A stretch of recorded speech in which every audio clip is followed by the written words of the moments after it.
Zápas bych zhodnotil jako byl těžký, snažili jsme se ubojovat, v poločase jsme prohrávali, tak otočili jsme to a potom už pár individuálních chyb.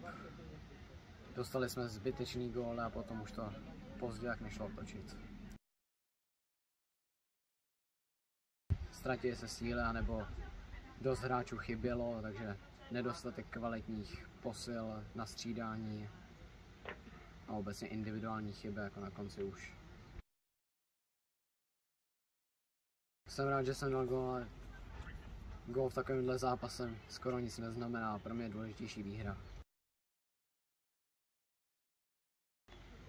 Tím, že to chci ubojovat, vyhrát, při nejlepším dát gól, ale důležité je ta týmová výhra a týmová spolupráce.